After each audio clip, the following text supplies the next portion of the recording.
Well, thank you. Good afternoon. Thanks for having us and thanks for joining us today. And a huge thank you to the State Library, to Jay and Becky for joining us and helping us out with the webinar today. We're so excited to be able to do these monthly webinars again. And we thought we'd just start January 2022 off with kind of overview of our library and the programs and services that we offer. So here with me today is Leslie Heinzler, our special services librarian, and Tyler Sweat, our accessible media specialist. Denise isn't with us today, our youth services librarian, but you will hear more from the three of them throughout the year as we hit on different topics through our monthly webinars. So I wanted to introduce them, and if you guys want to say hi. Hi, everyone. Hey, how's it going? So we are a staff of just did a count of 13.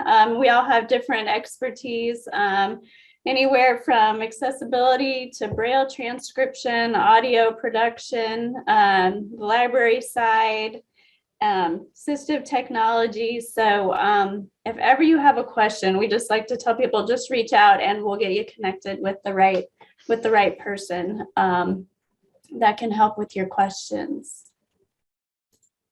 So today's webinar, we're gonna, do what we just did, introduce our library staff, and then I am gonna give a brief kind of history of the National Library Service and our library, just to kind of give you some context and idea of where we've been and where we are now and where we're going, and then information about our library's application process, eligibility, information about our services and programs, and then make sure we hit on resources that we have for Iowa's public libraries.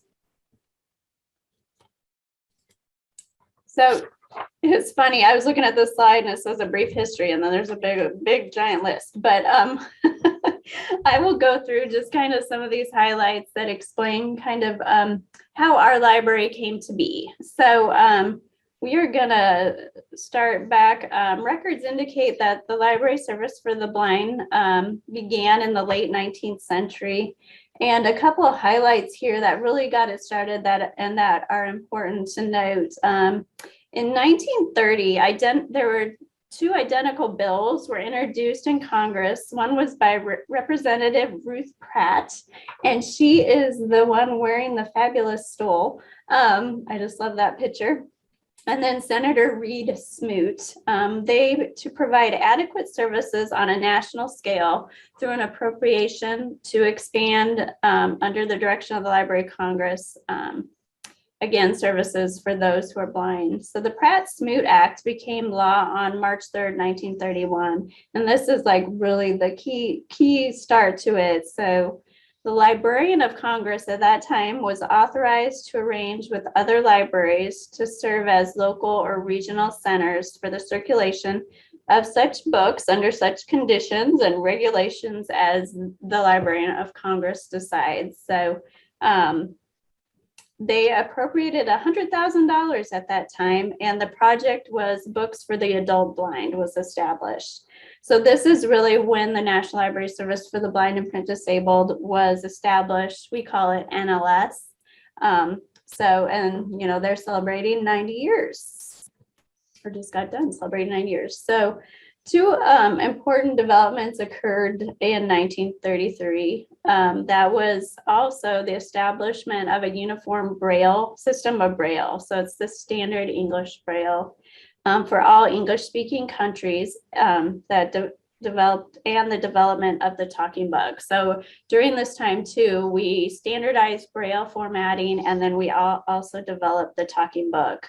So the second piece of that, again, is that talking book piece, and just getting also starting to develop the machine or the digital or the player that would be used so we could listen to those talking books. And then in 1935, as quickly followed in 1935, that the talking book was developed, and the number of reproducers in the hands of blind readers was sufficient to justify using it as part of this congressional appropriation. So they were able to kind of expand capacity and really ramp up how those books would be produced.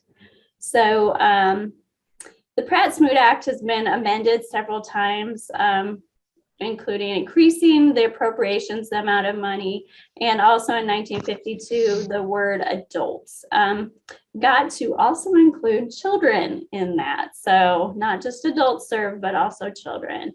And then in 1960 for Iowa, that's when our Iowa's regional library was established. It was established at that time under the Iowa Commission for the Blind, which is where we still are. It's just now called Iowa Department for the Blind is the new name. So by the end of the year in 1966, public law was passed authorizing the library to provide talking book services to all persons who could not read standard print because of a physical or a visual and or a physical disability. So they added the physical disability eligibility at that time. So from there, we are going to jump ahead a bit to almost 30 years.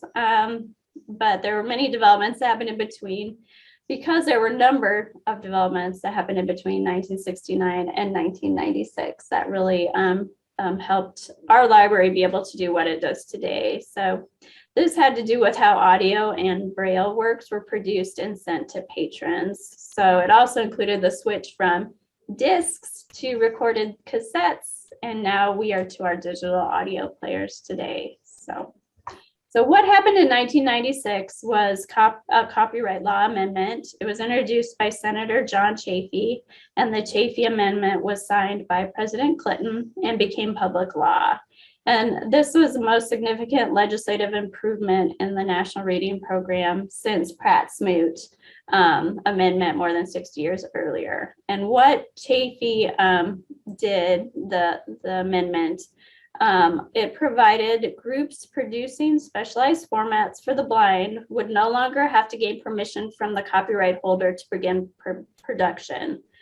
So it establishing a limitation on the exclusive rights in copyrighted works. So the amendment also authorized entities like the National Library Service and our library as a regional library of the National Library Service to reproduce or distribute copies of phono records of previously published literary or musical works in accessible formats exclusively for the use by print disabled persons.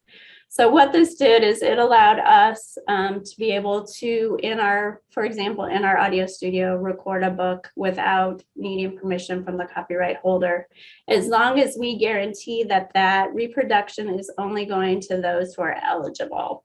So we'll get into our eligibility piece, but so that's what allows us to be able to transcribe into Braille and audio is this Chafee Amendment. Another piece of what happened this year was web Braille on the internet was launched for blind and visually impaired library users. So again, doing that transcription and being able to provide it to those who are eligible. So Chafee is a big one for us. And then in 2007, the digital talking book player was developed, and that is what we use now. It's been modified and updated, but that's currently what we check out to our patrons. 2013, Bard Braille and Reading Download app for Android launched, and for iOS launched, and then in 2015 Android launched. So anything in our collection, I'll show you a slide in a bit, can also be accessed through this this app on your phone, smart device, computer. And then another big one is in 2016, legislation was passed to allow the National Library Service to provide playback equipment in all formats. So not just our digital audio players now, it also allowed them to look at refreshable Braille displays, and we'll show you an example of that in a minute as well. So not only now can we check out digital audio book players to our patrons, we can also check out refreshable Braille displays. And then 2019, this one is still really ramping up, having a great impact on our collection, but the United States becomes the 50th member to be party to the Marrakesh Treaty. And what Marrakesh does is it expands the works covered by the Chafee Amendment from non-dramatic literary works to also literary and musical works. And it also provides for the exchange of accessible format books across international borders by organizations that serve those who are blind or with low vision or print disabled. So it was adopted in 2013. We finally signed it and again became a member in 2019. And what that's done is allowed us to share what we have transcribed into audio and braille with other countries, as well as they can share with us. And it's really helped with our foreign language collection and books that we can offer in other languages. We were part of a pilot group that tested the catalog for the Marrakesh Treaty. It's fabulous, and we're adding more and more books to our catalog and our collection as well. And then 2020, so we had gotten authorization to be able to provide those Braille displays, the Braille e-readers. And in 2020, NLS began the Braille e-reader pilot. And at this time, they are getting those out into the hands of libraries. We are part of that pilot as well. And now other libraries are being brought on board. So that's kind of a brief history and what laws kind of had to be put in place to allow us to be able to take books in print and make them accessible to those who need them in Braille and audio.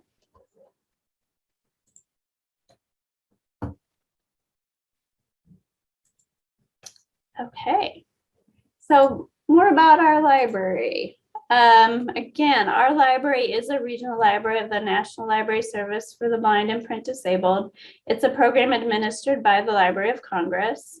So each state's regional library will look a little different and will be under a different state agency or possibly within a public library system. So depending on which state, a library like ours might live in a different place. New York is in their public library system. Other states, it's within sometimes Department of Education. So it just depends. The other piece is our library is what we call a one-stop shop. We provide all of the National Library Service for the Blind and Print Disabled services. So audio, Braille, digital audio player, e-readers. Not all of the regional libraries around the country provide that. They might contract with another state to do that. So just be aware that we kind of look different depending on what state you're in.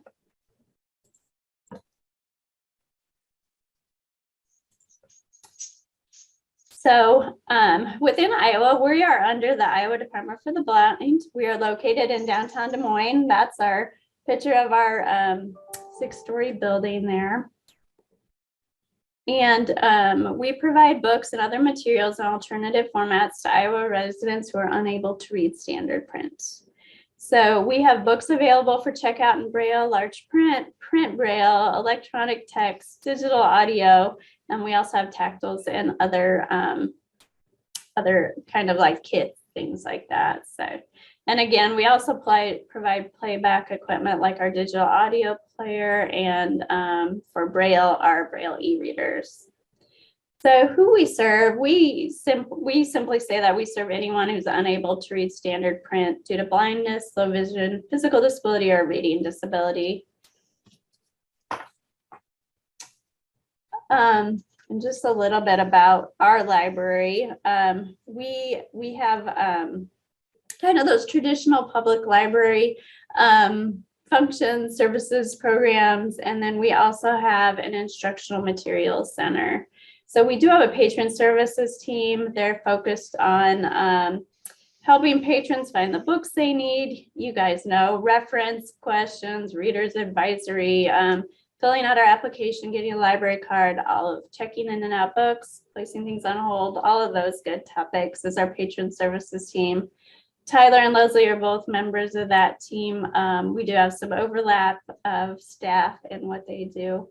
Our instructional materials center is within the library, and this is the library team which assists students pre-K through 12th grade and post-secondary with getting the materials and books they need for education. So they provide accessible educational materials.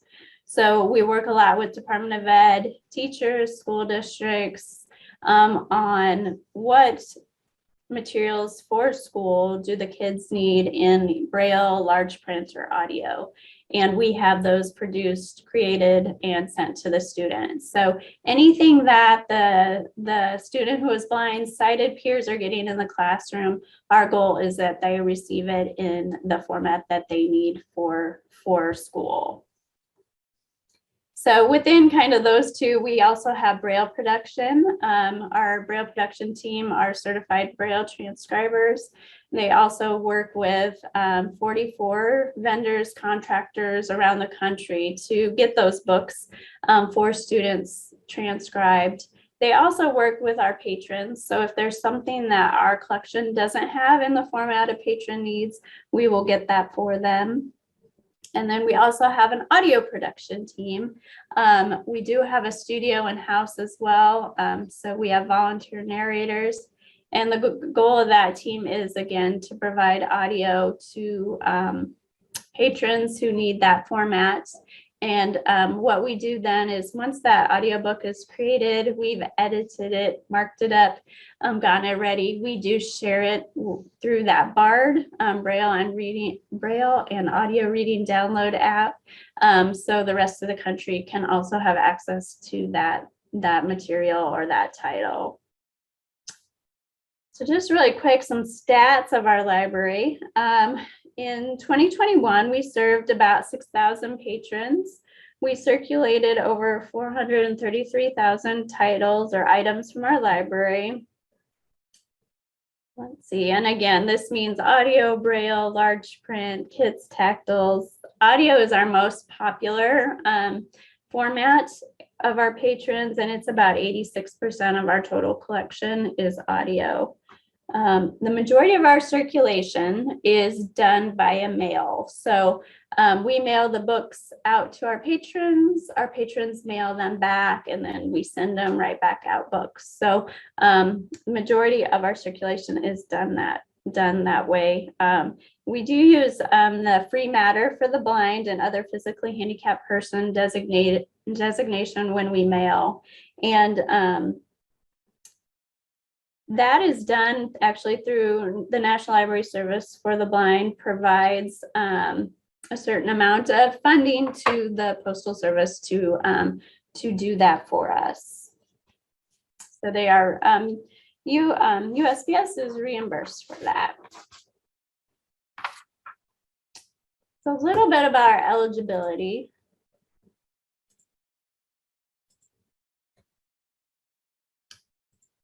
So this is, so when you go to fill out our application, it will ask how you're eligible for our library services. And that can be, again, due to blindness, low vision, a physical disability, or a reading disability.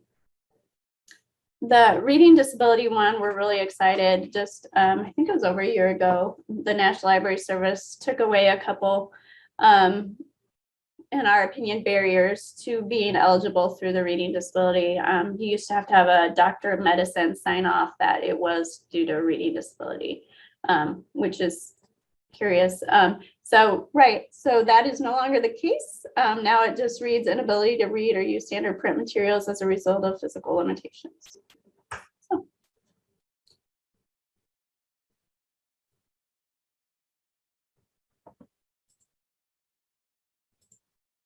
Okay, so our library application process, we do have both an online and a paper application.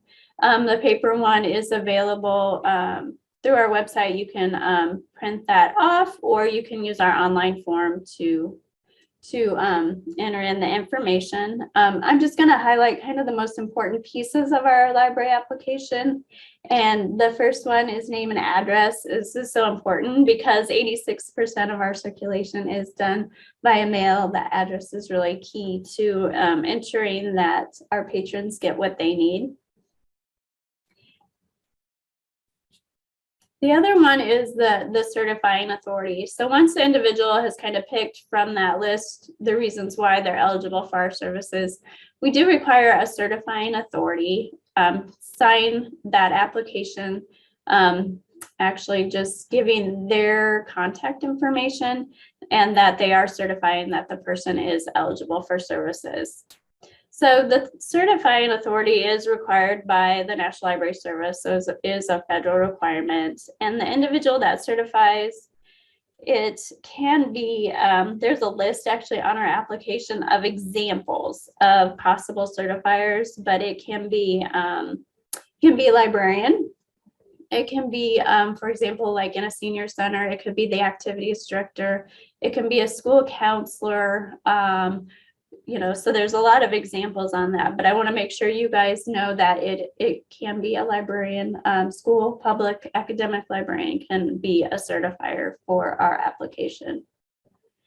The other thing I want to point out is on our application, we do ask, there's a page where we ask about reading preferences. So are there authors, subjects, just some questions about what the individual likes to read and what types of books they would like to receive.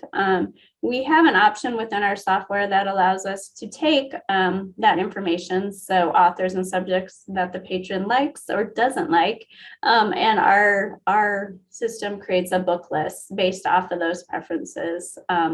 It can also we can do things with like narrators as well. So if somebody has difficulty with maybe a female or a male voice or accents, we can also limit those. And then our system creates book lists based off of those preferences. And that's what we use to download the audio to send out to them, or we use to go pull large print or braille from our shelves.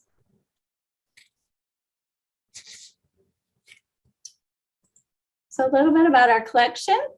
We have over 140,000 audiobooks. I almost want to say it's 150 now. We have over 48,000 Braille titles, over 10,000 large print titles. And again, we do have kits, tactiles, other items, and we also check out our digital audio players and our Braille e-readers. We also are a participant part of the Bridges Consortium. So I just want to, in the pictures, we're showing our Braille collection. It's big. It runs from the basement to the fourth floor, kind of in the middle of our building. So it's definitely a kind of a warehouse feel there. But I want to point out that so earlier I said we have about 48,000 Braille titles. So that's titles. What that translates into volumes is why we have such a huge stacks piece running through our building, because for each title there will be several volumes. So for example, Harry Potter and the Deathly Hallows is 10 volumes. Ready Player One is 6 volumes. Where the Crawdads Sing is 4 volumes. But like Captain Underpants will be 1 volume. So it really depends on the title, the book, but the majority of our Braille is multiple volumes.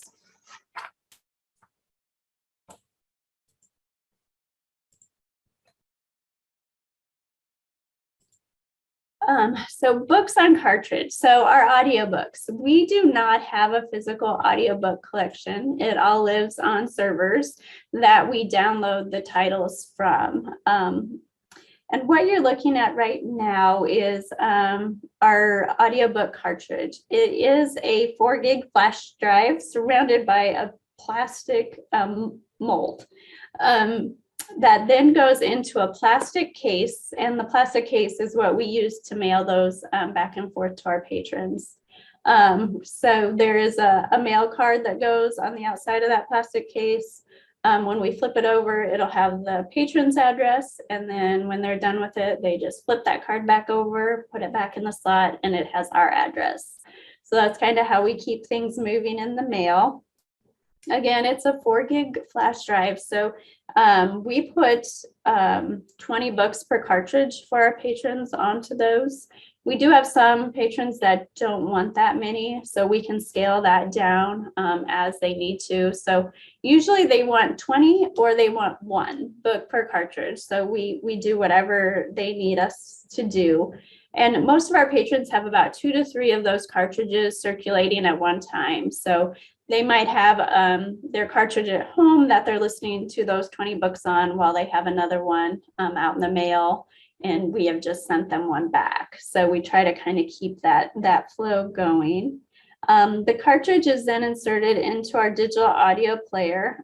More on that in a sec, to access and to play the books. We also have a cable that can be hooked to your computer that the cartridge goes into, so you can also play them on your computer.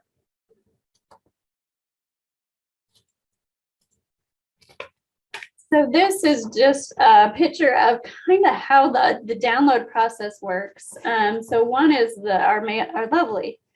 our small peek into our glamorous mailroom life. That's a mail tub full of our cartridges. So each day the mail comes almost like clockwork at 9:45. We'll get tubs of cartridges and Braille and large print in, and then we also send tubs out into the mail going out to our patrons.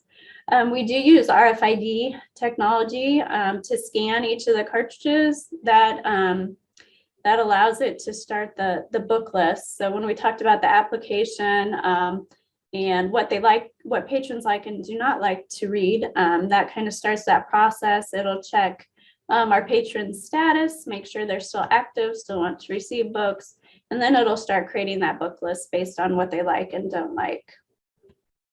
Then we use what we call the super dupe or super duplication program that was designed by Tim West, who's on our staff, to download the books onto the cartridge. So we take those USB cartridges, plug them into a drive. We can do 5 at a time on one computer. So we actually do 20 at a time. And what it's checking when we plug that flash drive in is it checks the patron information on that cartridge. And again, it will verify that the address is still correct because address is key. And if we need to make changes, we'll print a new mail card, and then it will wipe that cartridge and put new books onto it. So that's just a kind of a glimpse into how we download the audio from the servers. So what we're pulling our audio from is the National Library Services collection. So whatever people are accessing on that app, that Braille and audio reading download app, we can also put onto a cartridge. And I am going to brag on my staff for a second. So I think almost 6 years ago, we were the first library in the country to switch to this method of audio book circulation, and we were the first one to get rid of the physical audiobook collection. Prior to this, what you're looking at on those five cartridges sitting there, that picture, that would have equated to 100 audiobooks we would have had to go pull from the shelf physically and get ready for the mail. So we no longer do that. So we cut down what 4 full-time people were doing to about 0.5 full-time equivalent there. So we are very excited to be able to do that because that then allowed us to offer things like youth programming and what Tyler does with our accessibility pieces. So brag on them for a minute. What we're looking at right now is our digital audio player. So you can see that cartridge in the player is green, but that's kind of the features of our audiobook. We check these out again to our patrons. We also check out headphones, remote controls, and we do have a high volume player if somebody needs that to be able to listen to the audiobooks. And then the other picture is our Braille e-reader. We are one of 5 libraries to pilot this. It's now gone out nationwide. So again, we can check these out to our patrons, and they can download electronic Braille from the Braille and audio reading download and read it on their e-reader. You can kind of see the Braille cells there are the little the white dots. Those raise and fall to create the Braille cells. And then also,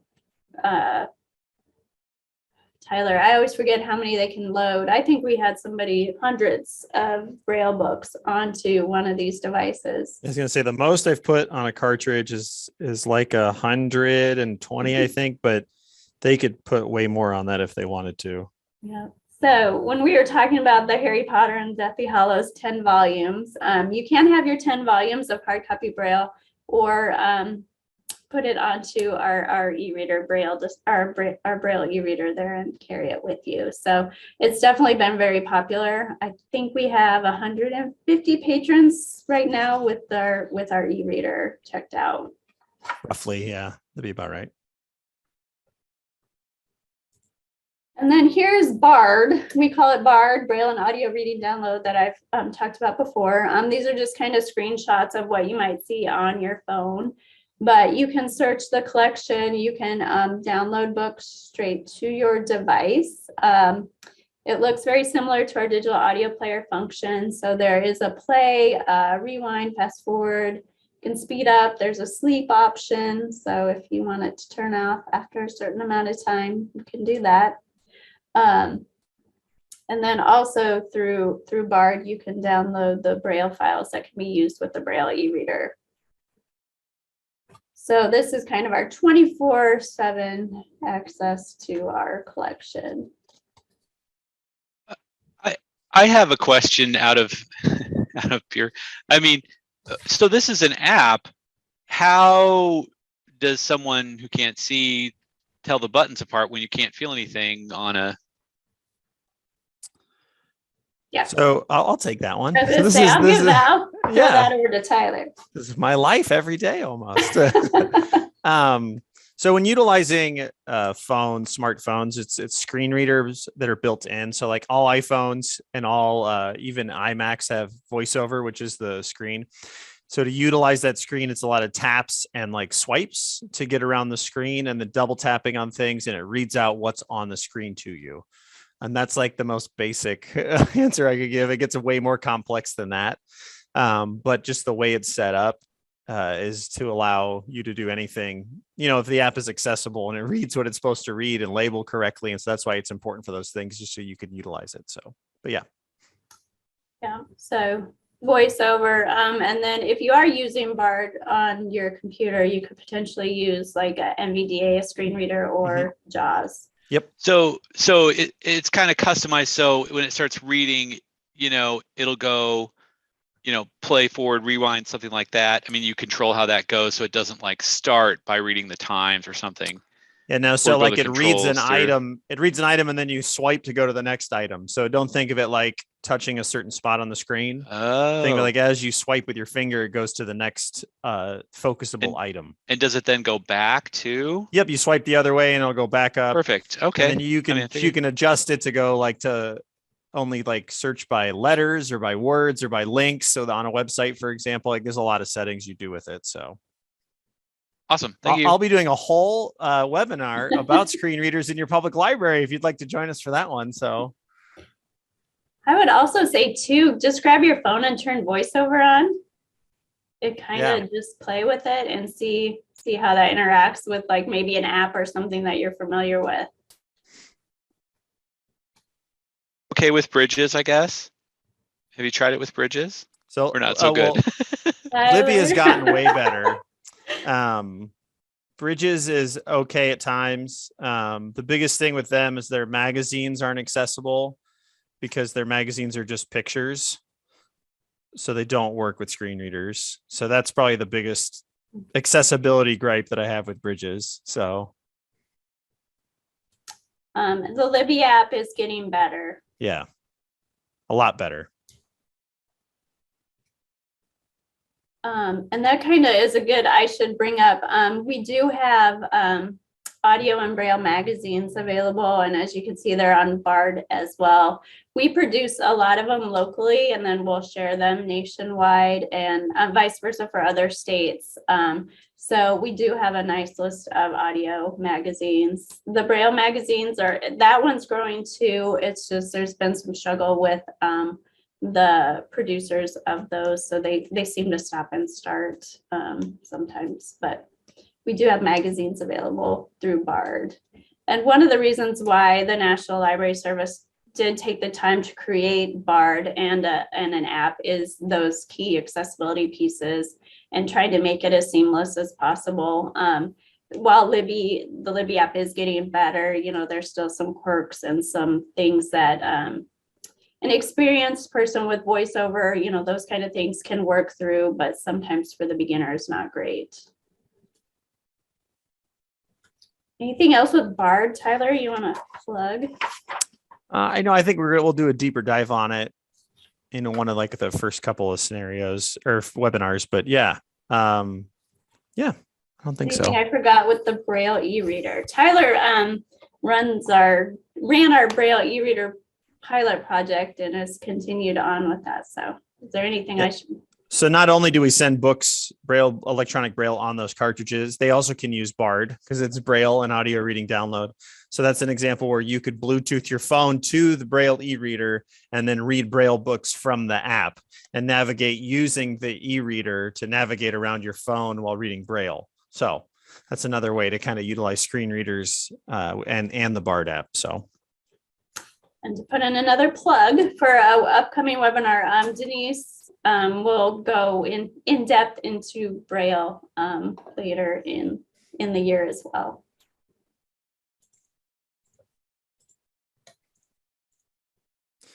So Mindy just said, is the voiceover class offered to us? So like there's one of the webinars that the monthly ones we're doing here is talking about screen readers in your library. I don't like teach you how to use screen readers per se. It's not like a screen reader training, but it's more of like what they are, basic uses, and how you guys can utilize them at your libraries. And part of that is the voiceover. Yeah, and voiceover is definitely part of it. So.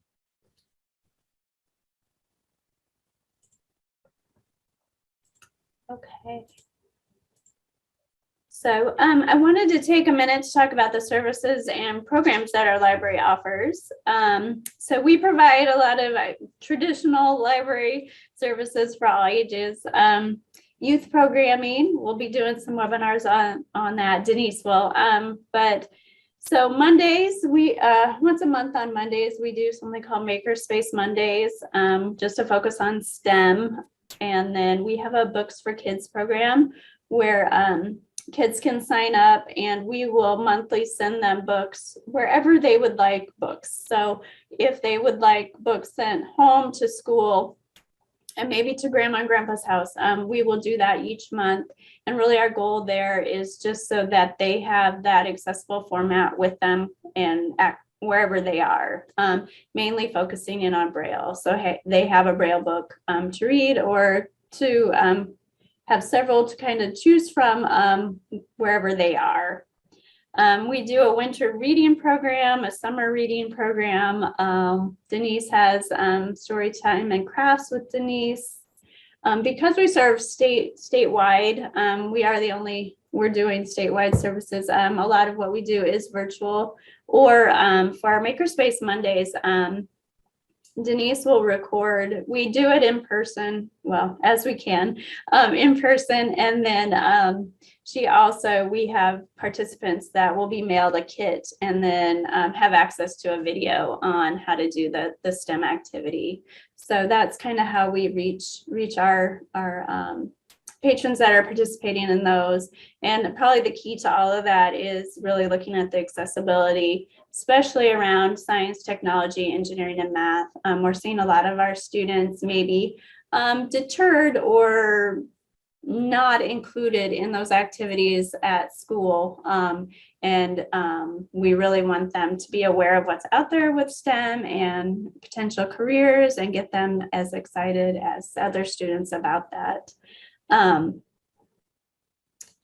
So one of the partnerships that around that kind of that STEM piece, I don't have a picture up of our fish.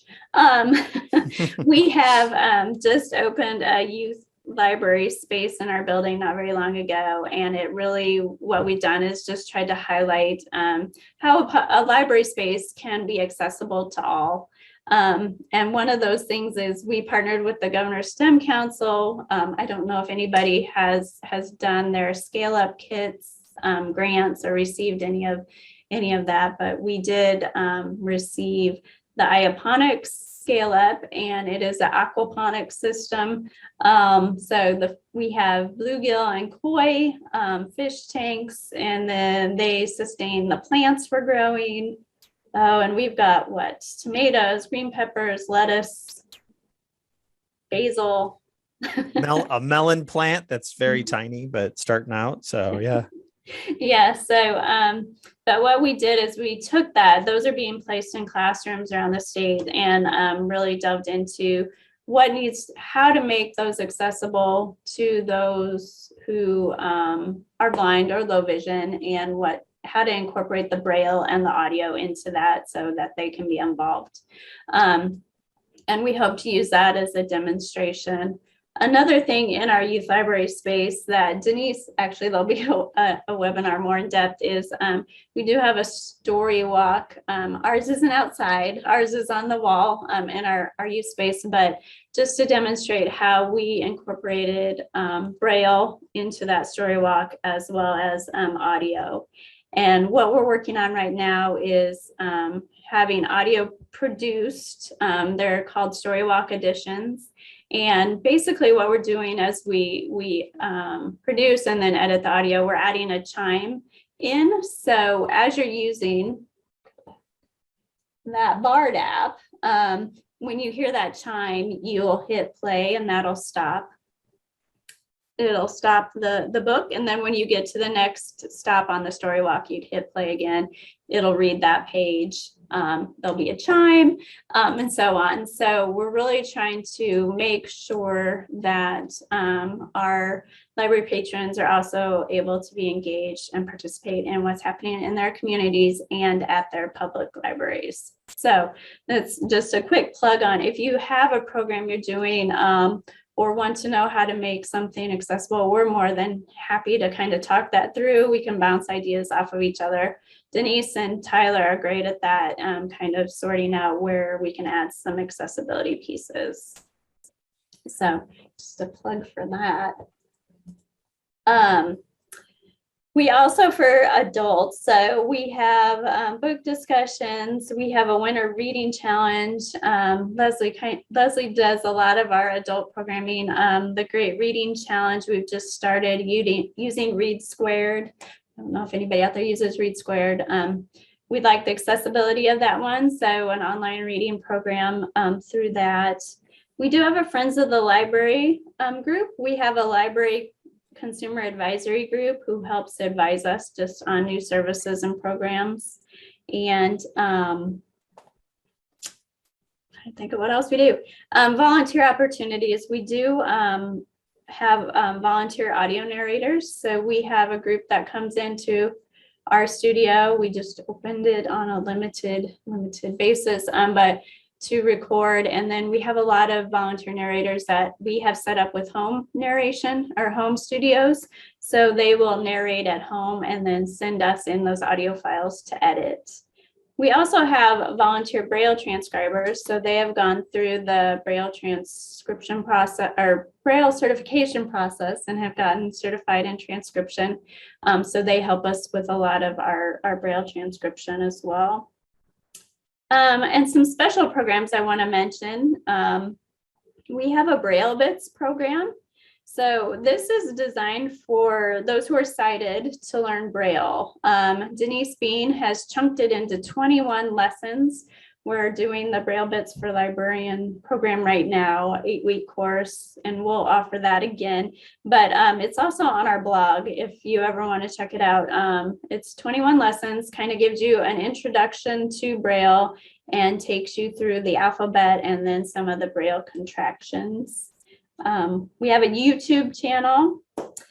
where we feature webinars and kind of short little informational videos and trainings. And I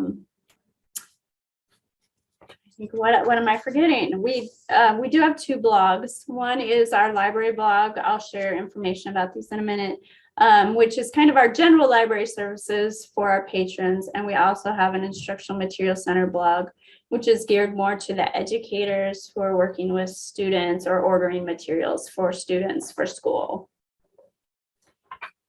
One of the things I kind of already talked about, but we do want our patrons to be really active participants in their communities and in their public libraries. So again, we're more than willing to help kind of talk through what that might look like for your library. We do have a form if you do have a story walk. We have a form you can fill out, let us know the titles you're going to do, and we will work on the Braille and audio for those story walks. And again, we hope with our resources that we're putting together for public libraries will also help you as you're working with your communities. So here's the link to our Instruction Materials Center blog.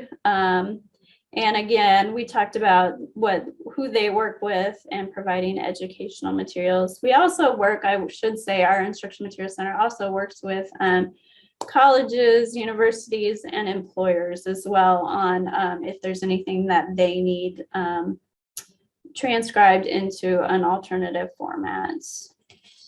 Our IMC team has also been known to go into different places if somebody needed help with Braille signage or different things like that. We've worked with the zoo, the Blank Park Zoo, and the Science Center as well. So, and then I want to point out this is our other blog, Turning the Pages, and this is where our resources for public libraries lives. And anytime we come across something that we feel would be helpful for public libraries, we have put it into this kind of knowledge base. So I know Denise has added a lot of accessible kind of crafts, things like that for people to kind of consider, take a look at as you're working on your programming.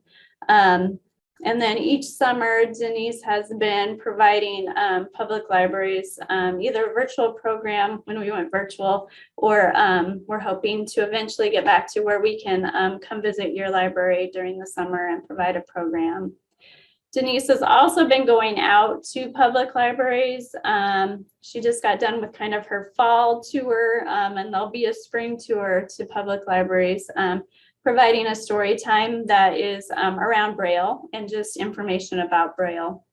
So if you're interested, let us know and I can get you in contact with Denise. But again, how it's going with in-person is it's as we can do that, we're more than happy to do that. She also has done virtual programming too. So, and then did I get the YouTube channel address right, Tyler? No, it's just says IDB online. I was gonna. It's all good.